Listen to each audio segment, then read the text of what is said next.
નમસ્તે મિત્રો, હું છું એક વ્યસન મુક્તિ સલાહકાર અને તમે જોઈ રહ્યા છો મારી યુટ્યુબ ચેનલ આપણી જવાબદારી. મિત્રો, આજનો આપણો વિષય છે કે વ્યસન મુક્તિની જડીબુટ્ટી એટલે શું. તો કે ભાઈ, વ્યસન મુક્તિની કોઈ જડીબુટ્ટી આજ સુધી આપણને જોવા મળી હોય એવું જાણવામાં આવ્યું નથી, પણ આજે હું તમને જણાવું છું કે વ્યસન મુક્તિની જડીબુટ્ટી મેં શોધી છે અને એ છે કે વ્યસનોથી જાનનું જોખમ છે. એટલે કે વ્યસનો કરવાથી કેન્સર થાય છે અને કેન્સરથી મૃત્યુનું જોખમ છે. કેન્સરની બીજી કોઈ દવા નથી અને વ્યક્તિ તડપી તડપીને મૃત્યુ પામે છે. તો વ્યસનો એ જાનલેવા છે. આ શબ્દને સારી રીતે સમજી લેવો એ વ્યસન મુક્તિની જડીબુટ્ટી છે. એટલે કે મૃત્યુનું જોખમ હોય અને મૃત્યુનું જોખમ એ કોઈને માટે પણ પ્રશ્નાર્થ ઊભા કરે છે. તો આ વસ્તુને આપણે સમજવાની છે. આપણે જડીબુટ્ટી એવી જ શોધીએ છીએ કે જે આપણે મળી જાય તો એનાથી આપણે બચી જઈએ, અથવા તો એનાથી કેન્સરથી આપણે બચી જઈએ. પણ જો કેન્સરથી આપણે બચવું હોય તો આ વસ્તુને આપણે સમજી લેવાની છે.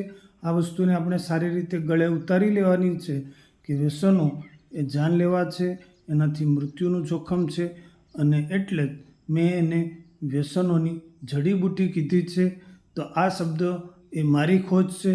આજ સુધી કોઈ પણ માધ્યમથી કોઈ પણ વ્યક્તિએ એવું જણાવેલું નથી કે વ્યસનો જાનલેવા છે, એ વ્યસન મુક્તિની જડીબુટ્ટી છે.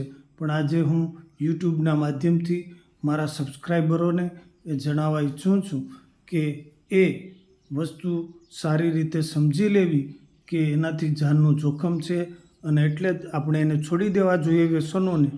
તો જ આપણે બચી શકીએ. અન્યથા મૃત્યુનું જોખમ 99% રહેલું છે. મોટાભાગના કેસો કેન્સરના જે થાય છે એ કોઈકને કોઈક વ્યસનોના લીધે જ થયા હોય એવું આપણે જોવામાં આવ્યું છે. તો વ્યસનો છોડી દેવા એ આપણા ભલામાં છે. એ જ આપણને જડીબુટ્ટી તરીકે પ્રેરે છે.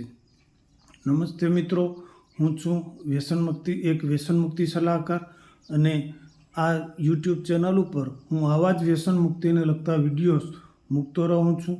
જે કોઈ વ્યક્તિ એમના પરિવાર કે મિત્રોને વ્યસન મુક્ત કરાવવા ઈચ્છતા હોય તો મારી ચેનલ ઉપર જઈ સબસ્ક્રાઈબ કરી નોટિફિકેશનનું બેલ બટન દબાવી અને આવા જ વિડીયો તુરંત જોવા માટે મારી ચેનલને સબસ્ક્રાઈબ કરો, જેથી કરીને હું જ્યારે પણ વિડીયો અપલોડ કરું એવા તુરંત તમને નોટિફિકેશન મળે અને તમે વ્યસન મુક્તિને લગતા વિડીયો જોઈ શકો.